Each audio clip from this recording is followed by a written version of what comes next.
Well, good evening.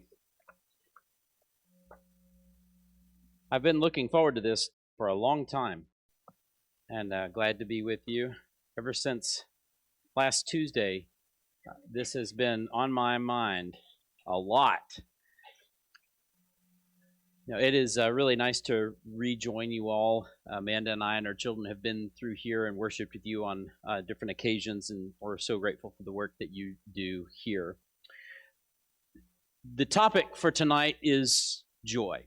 And when I was debriefed about the topic of managing our emotions, I thought, well, I'm probably one of the last people you want to talk to about this because my ancestors are Vikings, and there's only one emotion, and that's rage. And so I may not be the most well suited for that, but and our people seem to be doing really well at this soccer game right now, so we're really excited about that. So we are experiencing some joy. So I think I can talk to you just a little bit about it tonight. One of the things that I think is really interesting, Jared mentioned my background in music. I was a music teacher, and I also worked in the music business. So I got to see things from a commercial side and from an educational side.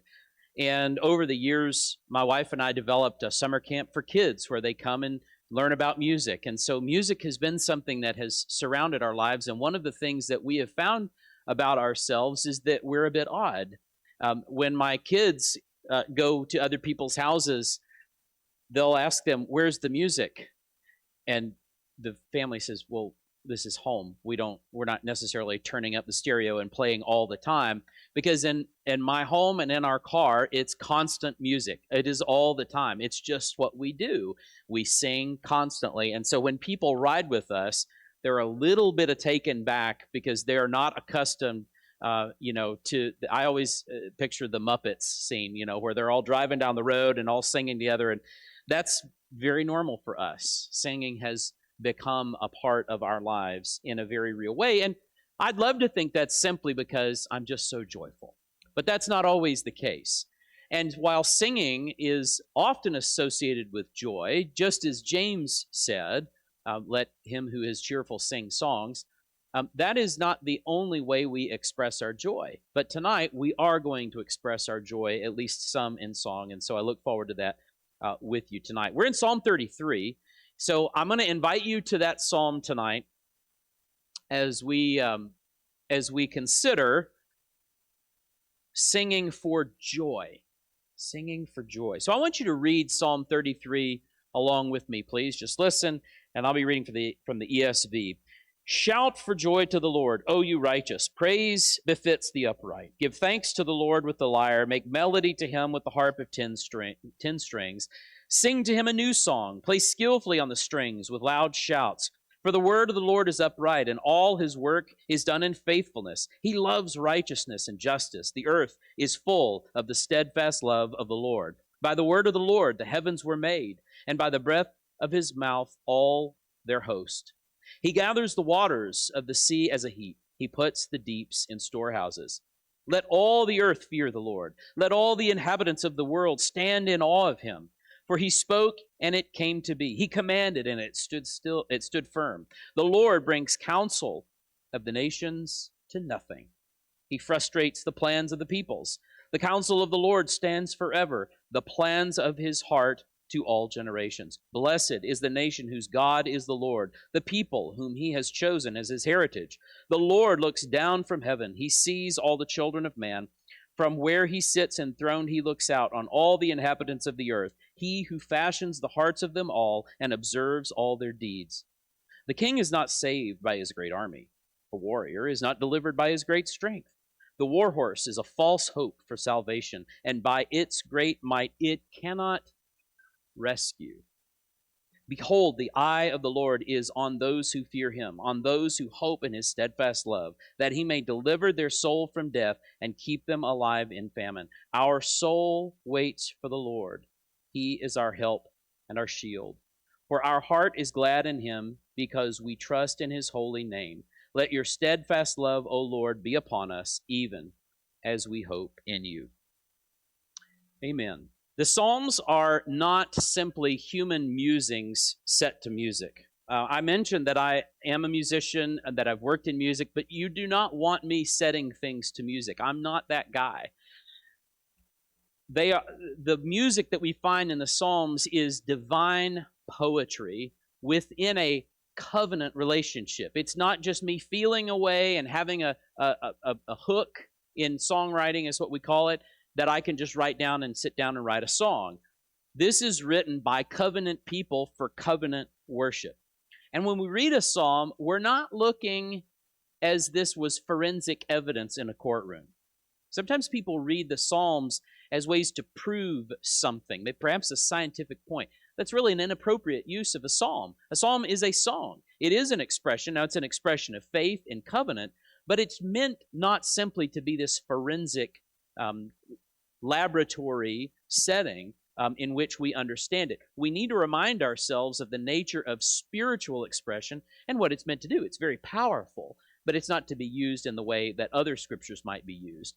And a psalm addressed to a covenant God who has bound himself to his people by a promise.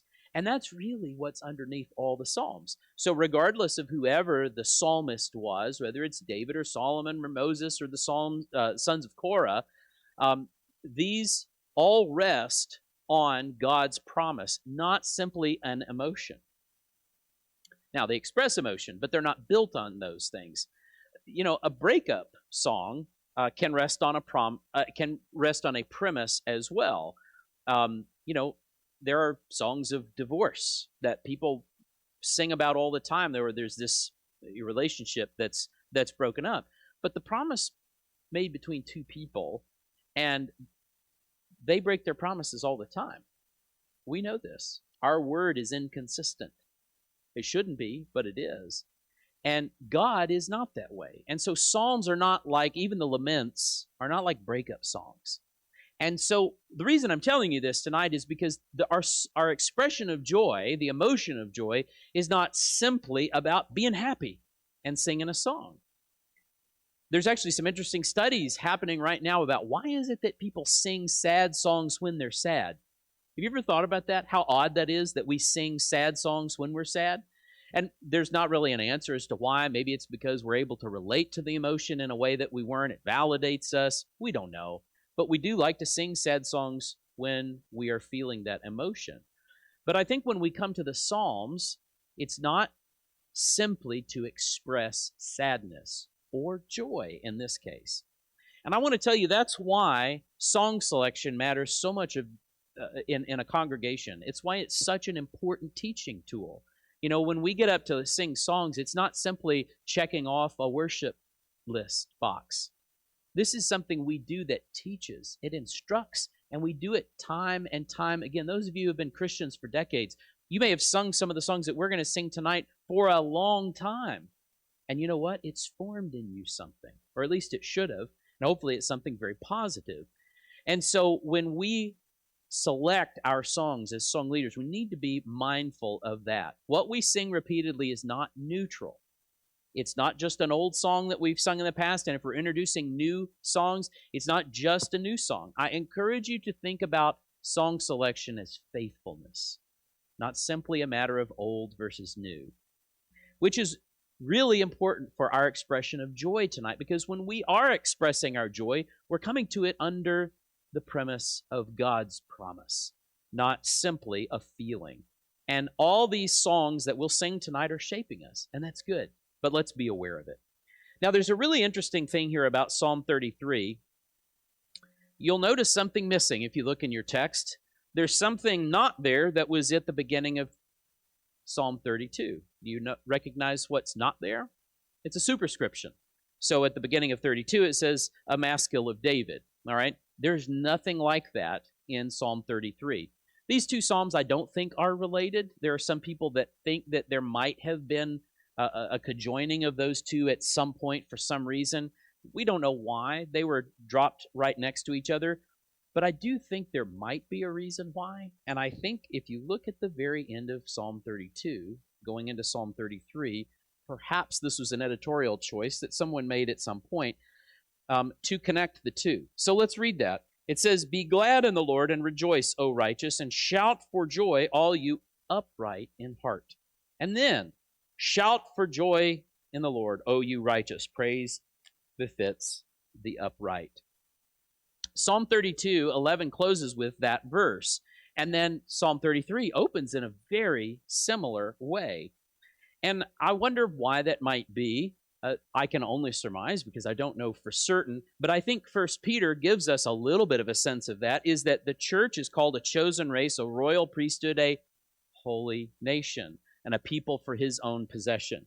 That's language lifted right out of the covenant with Israel in Exodus chapter 19, and then it's applied to the church. We're to be called out. Israel was called out. We are to be a called out people from this world. We're to be holy. That's why it's so important. We are to be holy because God is holy. And so when we are called out from this world, it naturally turns our eyes toward the one that we are orienting ourselves toward. And so if my personal relationship with God is holy, and we are a group of holy people, what will our worship naturally turn to? If Psalm 32 is thought of as an individual psalm, and Psalm 33 is a corporate psalm, meaning a congregational one, what does that tell you about the importance of our individual holiness? It affects our joy. Because the one who comes to God in joyful holiness is the one who will express these things in a covenant relationship. It's not fake. And our joy is not simply a passing feeling. And so hopefully this defines us both collectively and individually. And this is expressed very well in the song, "Come Thou Fount of Every Blessing." Let's sing that together. Know me. Come thou fount of every blessing, tune my heart to sing thy praise. Streams of mercy ever ceasing, all for songs of loudest praise. Teach me ever to adore thee, may I still thy goodness prove, while the aroma of endless glory fills my heart with joy and love. Here I raise my Ebenezer, hither I know I come, and I grow by thy good pleasure, safely to arrive at home. Jesus saw me when a stranger, wandering from the fold of dawn. He to rescue me from danger interposed his precious blood.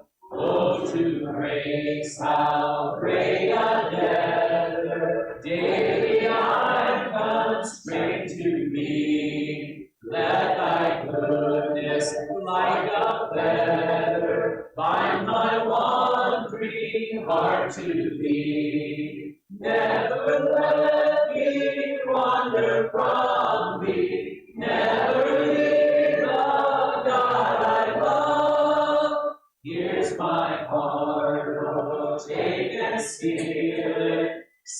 it for thy courts above.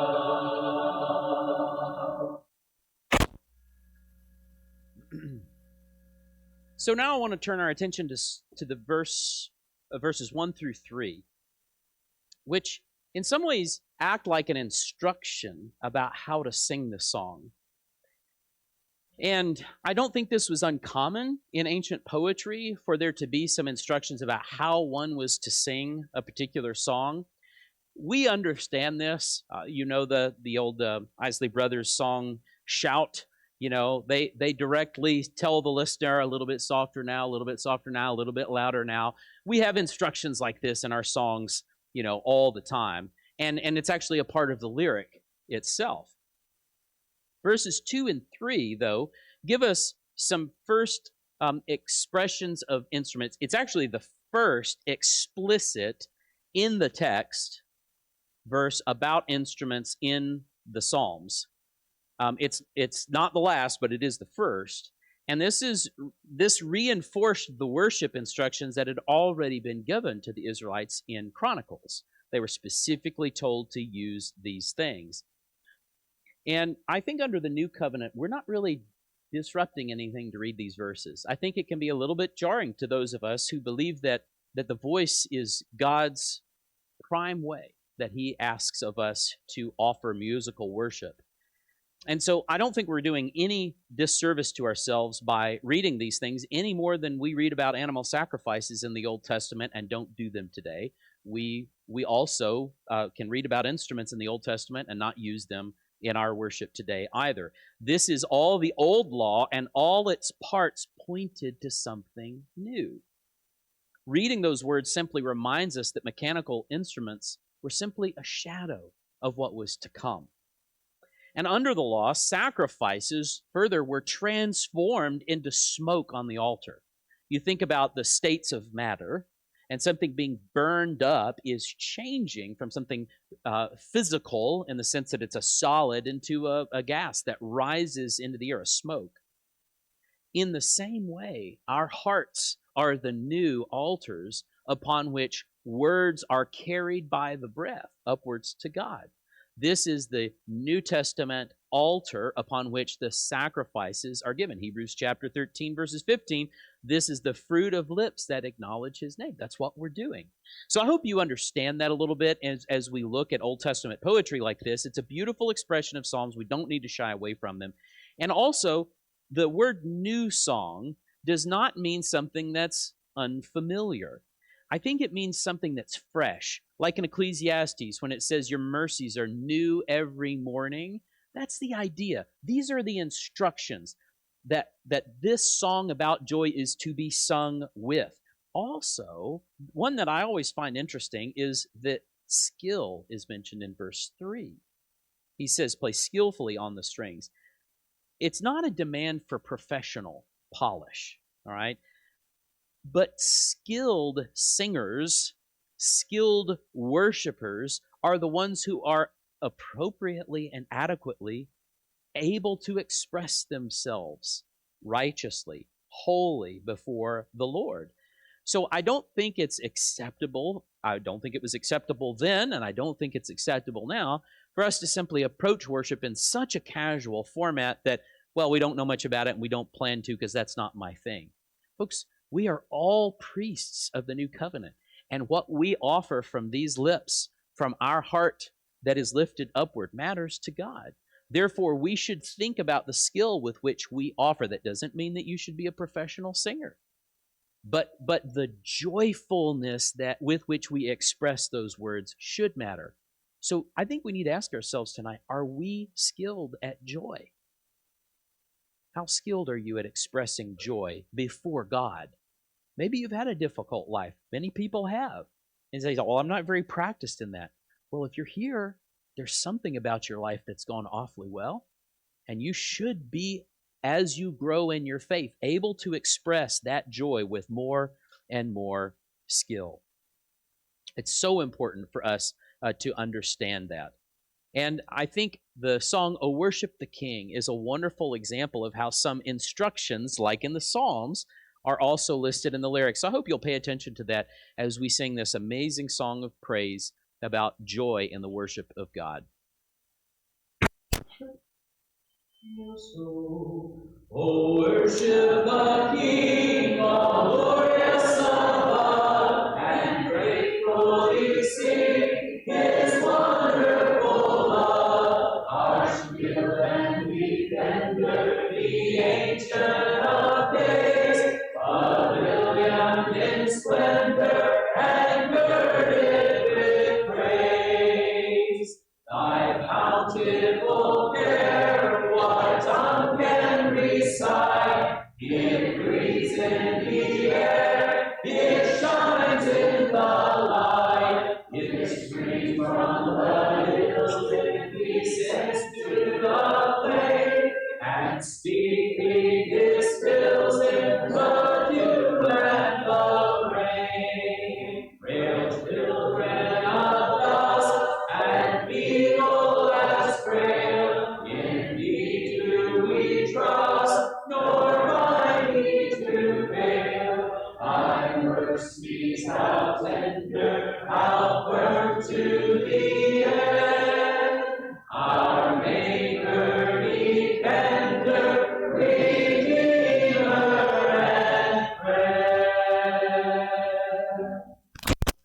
So as we move forward in the psalm, we see that there are two primary things we see about God. We've been given instructions about how to express this joy.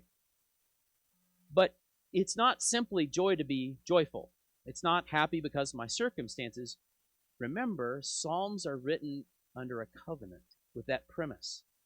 And so, what we learn to be joyful in is God's character and his creation. Look at verse 4. For the word of the Lord is upright, and all his work is done in faithfulness. You see, his work, his word is steadfast against our inconsistencies. And his character is revealed in his word. Just last week, my wife and I helped host one of these camps for the kids. One of the things that we stressed to them during our Bible study time was that scribing the word of God is a way to inscribe that upon your heart. It's one that's overlooked in today's culture. We're trying to encourage ourselves and them to be diligent about understanding God's word. His character is revealed through this. He creates from nothing by speech alone. Look at verses 6 and verse 9. By the word of the Lord the heavens were made. In verse 9, he spoke and it came to be. And while that may seem a little ethereal, it's not. That we understand this principle of something from nothing. The dollar bills that you have in your pocket has nothing behind it to give it value. There's no gold that you could go turn in a certain number of dollars for. What makes money worth something in our culture is simply trust. It's a shared agreement that this dollar bill carries value because we say it does. That's called fiat currency, declared. That's the word fiat. It is a small, just tiny echo of the power of God's fiat, creating from nothing.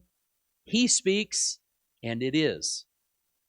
We speak, and that doesn't happen. But I want you to think about all the things that can happen. While God brings the universe into effect with his words, what do we bring into effect? Relationship, love, joy. All these things are spoken into existence when we say those words. A word from God may be able to bring the universe into being. A word from us can build value in someone's eyes. It can build up a reputation or destroy one. We are foolish if we treat our words as harmless. And today, with words everywhere and on all forms of media, they've become less and less valuable to us. That doesn't mean that they're any less powerful. Matthew chapter 12 actually reminds us of the seriousness that Jesus said everyone's going to give account for every word or every careless word. It's not to produce in us fear, but faith. What we say and what we sing matters because it reflects in some small way the power of God. Now, if that doesn't generate in us joy, I don't know what will. The fact that God has given us words that may not do what they do from his mouth, but the fact that our words can bring great joy, the way you express yourself in this assembly matters. It's not simply the words you say, it's how you say it. I will be sleeping outside alone if I say to my wife, I love you. I better say it like I mean it. We understand that. But why is it that we have such a hard time when we come into our assemblies about expressing our joy in faith? Because we're not really sure how to say it. Well, I got good news for you. I don't have a class on how to express joy. It's right here. When you think, when the word transforms your heart, when you allow God's words and their power to transform your heart, your worship will be what it ought to be. Creation is God's proof that there is power in words, and there is true joy not simply in saying them, but singing them with conviction. And we do this all the time in the song, How Great Thou Art. Sing it. O Lord my God, be thy name awesome wonder, consider all the worlds thy hands have made. I see the stars, I hear the rolling thunder, thy power throughout the universe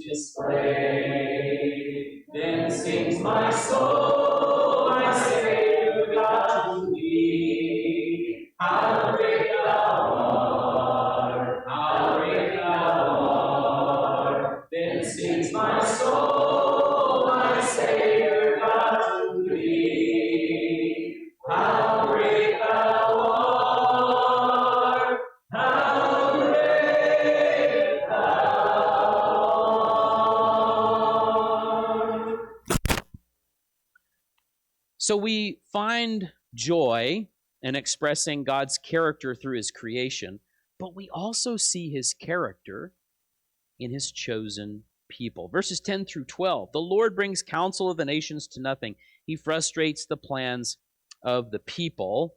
The counsel of the Lord stands forever, the plans of his heart to all generation.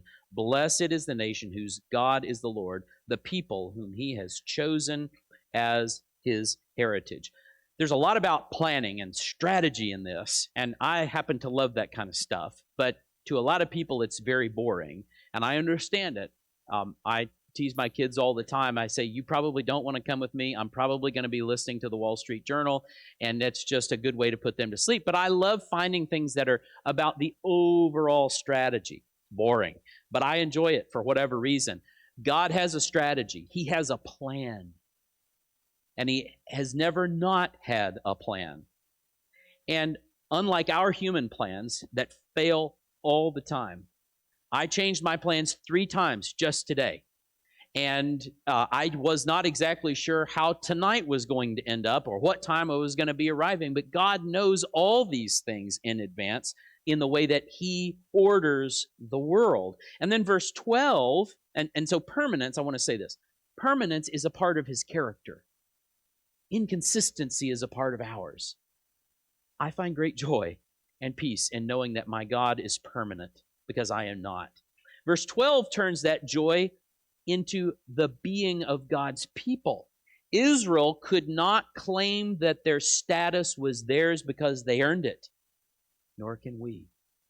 We have all been, as Titus 3:5 says, saved not because of the works done by us in righteousness, but according to his mercy. And as I read earlier from 1 Peter chapter 2, a chosen race, a people for his possession. You see, these are the things that express his character in being chosen. And again, when we see that sort of election, that sort of chosen identity, we should take joy. And this is expressed so beautifully in the song, Great is Thy Faithfulness. And we see God's constancy, always fulfilling his promises. Great is thy faithfulness, O God, my Father. There is no shadow of turning with thee. Thou changest not, thy compassions, they fail not. As thou hast been, thou forever will be. Great is thy faithfulness, great is thy faithfulness. Morning by morning, new mercies I see. All I have needed, thy hand hath provided.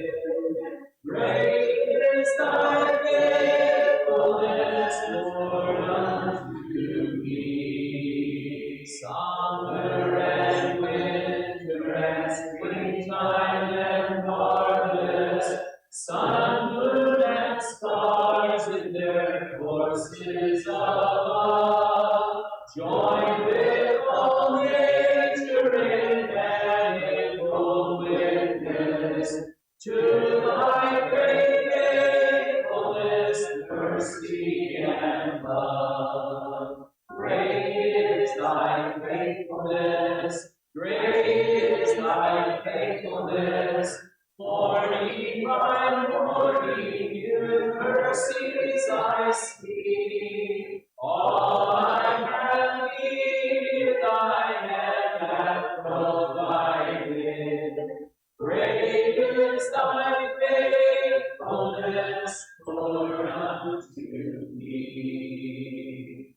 Art for sin of peace that endureth, thine own dear presence to cheer and to guide. Strength for today and bright hope for tomorrow. Blessings all mine with 10,000 beside.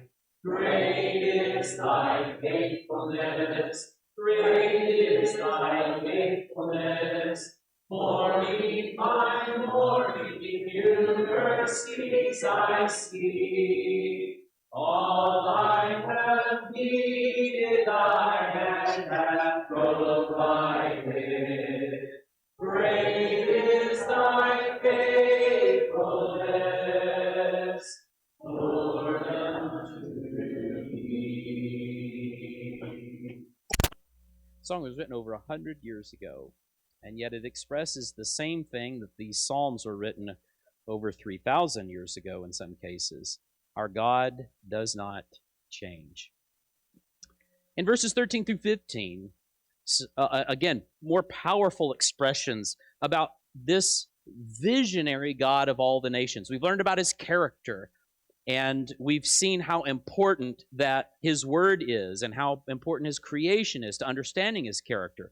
But then these elements just make things so special. It says that he sees all the children of man. Psalm 33 is Israel's worship, but this line sort of reaches past that and really calls upon all people, really, to praise God, not simply the Israelites. And there's a passage in Isaiah chapter 19. I do want to step outside of our psalm this evening for just a moment because I think this is really important. I was studying with this with a dear brother about 18 years ago, and I'd never, there's those passages you get to and you go, when did that slip in? I've never seen that before. And one of these is in Isaiah chapter 19.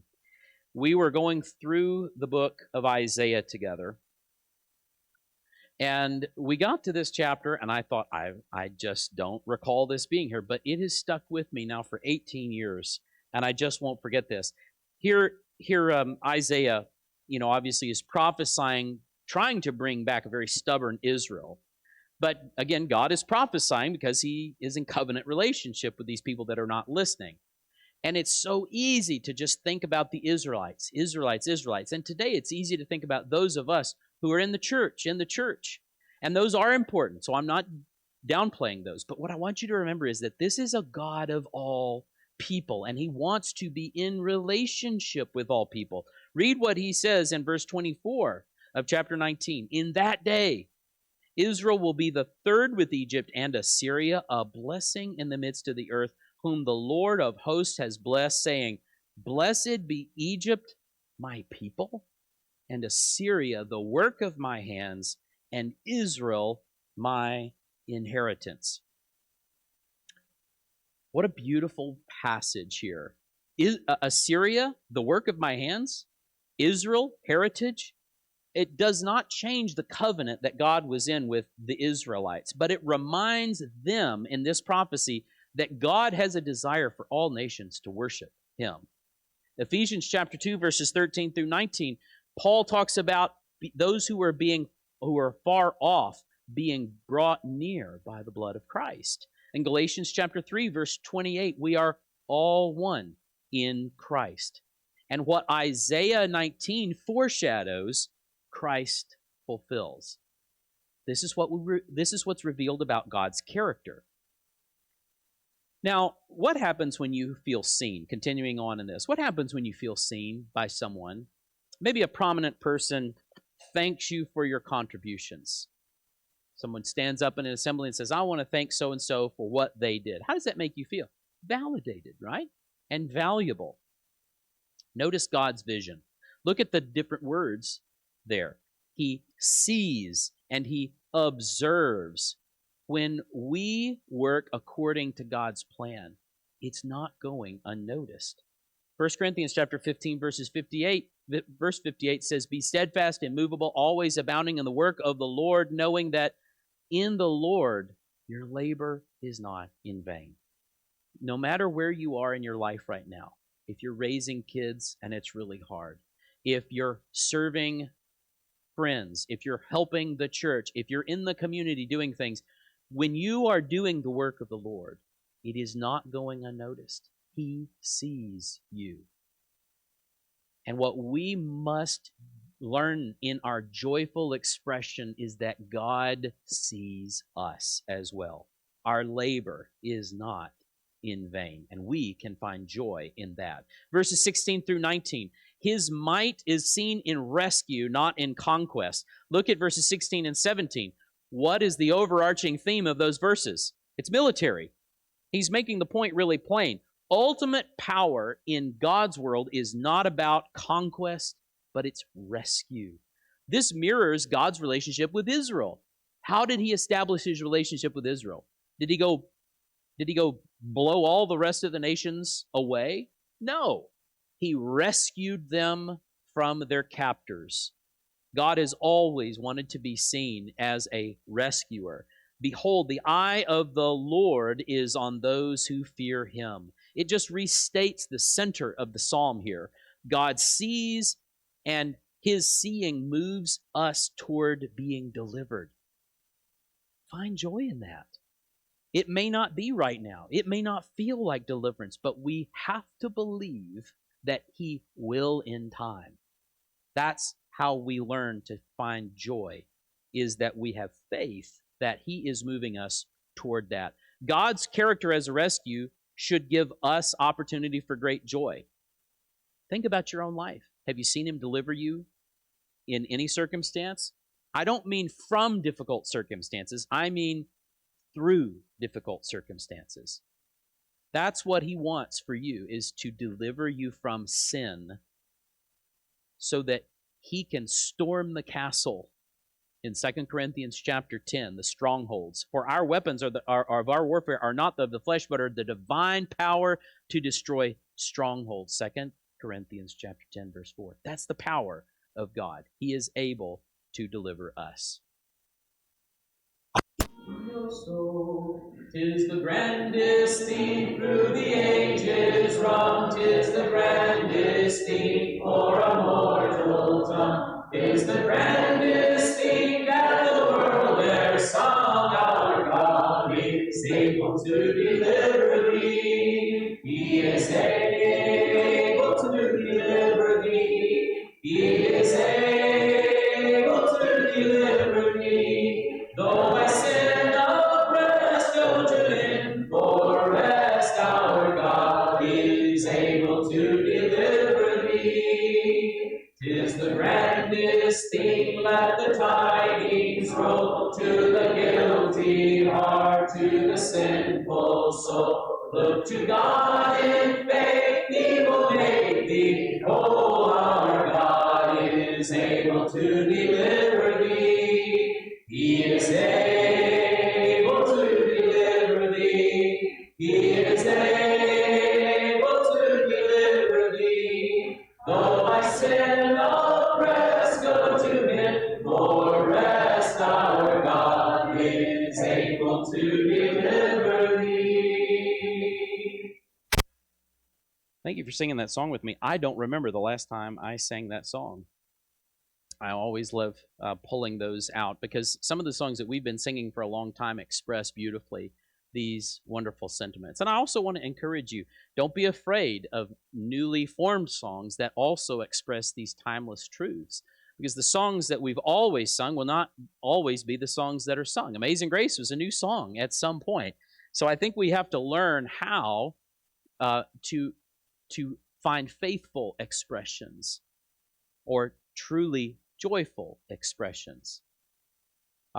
It's not enough for us to just sing whatever is acceptable in our world. As I said in the beginning, our songs shape us. So be cautious about the things that you listen to in your heart, in your mind, the things that you sing, because those are the things that form your faith. And finally, the waiting soul. All of this. What do we learn about joy? I've mentioned it time again, but it's not the feeling of joy, it's the belief of joy. And I do think that means, sometimes you go into churches and you want to sing, if you're happy and you know it. We all know that song. Sometimes I want to sing, if you're happy and you know it, tell your face. We need people to wow, if you're happy to be delivered, I don't know it. And I don't think that means we need manufactured emotion. I don't advocate for that ever. Because worship is to be authentic. It is to be genuine and not to be manipulated. But it does not hurt us to be spurred into things when we are lulled ourselves into, I'm tired. I don't understand what this guy's talking about. I don't understand this song, okay? But that does not release us from our responsibility to still say and sing in the way that is faithful to God. And so when song leaders spur us a little bit, and hopefully they will be in appropriate ways, it helps us to remember that we are happy, and I do need to tell my face. You're exactly right. And so what the real lesson is, though, is not simply if you're happy and you know it, tell your face. It's if you're happy and you know it, tell your heart. The psalmist had to do that. O soul, why are you cast down? Trust in God. So the psalm closes on a soul that's waiting, not passive resignation. It's not, if I can pull this into our auditorium tonight, it's not the soul simply sitting in a pew waiting for the service to be over. That's not the kind of waiting that we're talking about. This is the same posture that Moses instructed the Israelites before they were about to go across the Red Sea. What does he say to them? Wait and see. Wait and watch. What are you doing right now? Are you waiting for God? Are you waiting in hopeful joy that He is going to do what He's promised He's going to do? Or are you simply letting the world wash over you and letting things pass you by? Because waiting, I want to tell you, waiting right now is a great act of faith. When we wait for the Lord, we are obeying what He has told us to do. He's not telling us, go rescue yourselves. He's not telling you, go fix all the problems. He is telling you, wait on me to deliver. And whatever God's deliverance is, we accept because He knows what's best. I do not. I know what I'd like, but I don't know that that's what's best. Therefore, the prayer that says, Lord, not my will but thine, becomes a great expression of faith, not one of resignation. So real biblical joy is not, hey, perk up. Hey, you're having a rough day? Look on the bright side. That's not joy. Joy in one's circumstances is simply happiness and euphoria. And circumstances, whether they are self-created or they're inherited, are not our final reality. And that brings me great joy to know that no matter how bad I've messed up, that in the final analysis, I don't control that, God does. And I take a lot of joy in knowing that, as Job said, I know that my Redeemer lives. And so when we learn to wait on the Lord, our faith can be expressed in true joy. He is honored. And this virtuous cycle of joy in God's presence, joy in God's character, joy in God's creation can all be fulfilled when we wait for Him to do what He has always promised He would do. Why don't we stand up? It's been a while since we've been sitting, so Let's stand as we sing this last song. Teach me, Lord.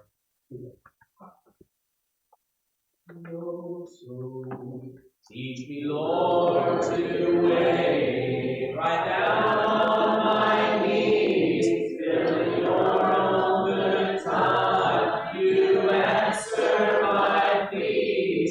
Teach me not to rely on what others do, but to wait in prayer for an answer from you. They that wait upon the Lord shall renew their strength. They shall mount up with wings like eagles.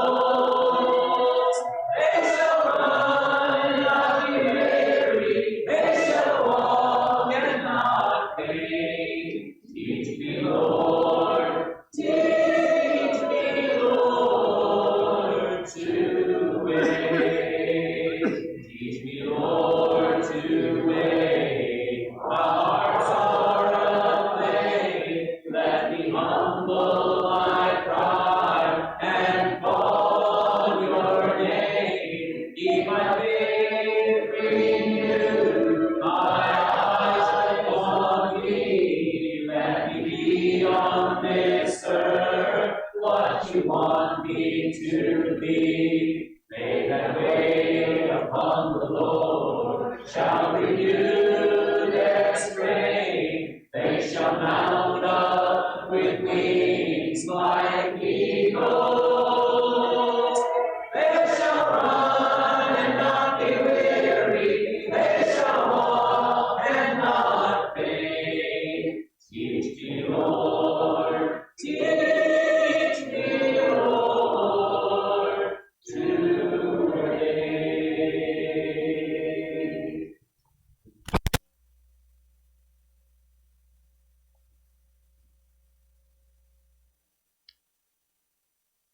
Jared, I forgot. Is there something between this, or you want me to finish? Okay, I wanted to make sure. So, as we close this tonight, I simply want us to understand three quick things. One, God expects us to be holy. That's where we started tonight. It is a requirement to having joy.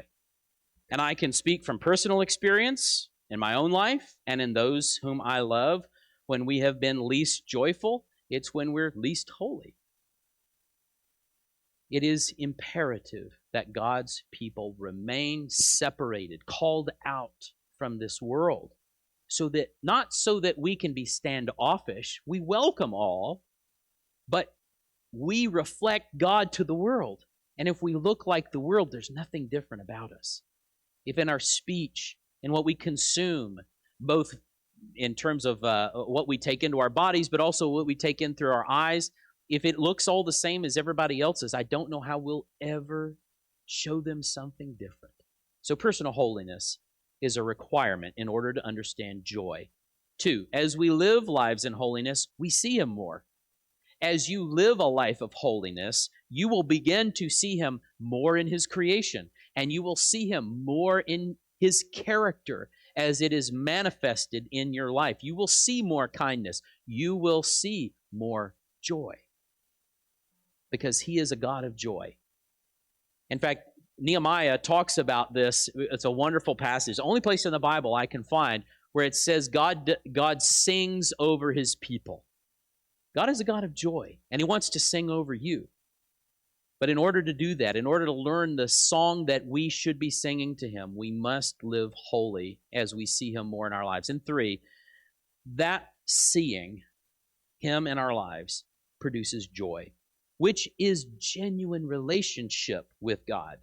We trust in His name and in the relationship that He has made possible.